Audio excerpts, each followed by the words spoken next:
From the outside, the eGolf looks like any other petrol or diesel Golf from the range.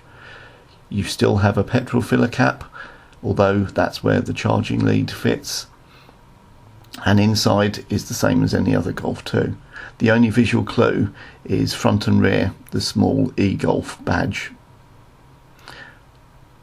Open up the boot and it's the same size. Once you've disconnected the charging lead, you then need to store it in the boot, which is the only downside I can see, as it takes up a reasonable amount of space. You need to stow the lead in the boot if it's not at your home, which can be a nuisance, I guess. When you step inside the car, you'd be forgiven for thinking you're in any other Golf. It's an automatic, but all the other controls are exactly the same as you'd have in another car from the range. That said, the cabin is a very comfortable place to be. All the controls come easily to hand, and there's good leg room in the back. Makes it very comfortable for rear passengers.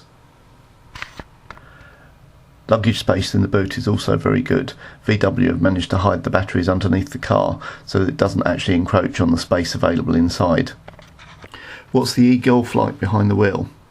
Well, the first thing you notice is how quiet the car is.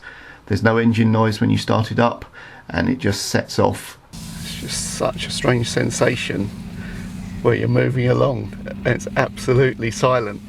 No engine noise.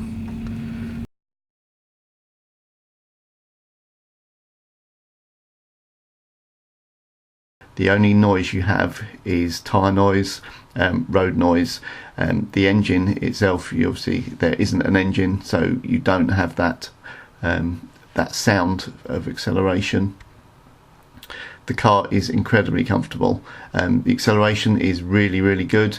You can see the dashboard shows you when you're accelerating and draining down the battery, also shows you the range that's remaining. You have married the powertrain and the gearbox incredibly well. The DSG gearbox was already an excellent part of the car, and it works very, very well inside the eGolf as well. When you get back from your drive and need to look underneath the bonnet, you'll see it's quite different to a normal petrol or diesel car with lots of electrical switchgear.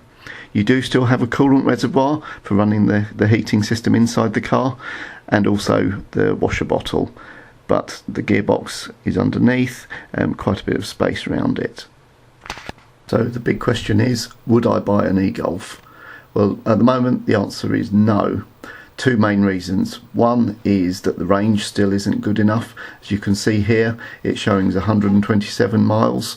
I've recently, this weekend, gone to pick my son up from university, and that was 140 miles each way and with no stop in between. So that just wouldn't be practical in a car where the maximum range I'm finding on this is about 170 miles. Secondly, the price is still far too high to make it a realistic buy for most people. Great effort from VW though. The car is really, really comfortable, and if someone was only using it for town driving, it would be absolutely ideal.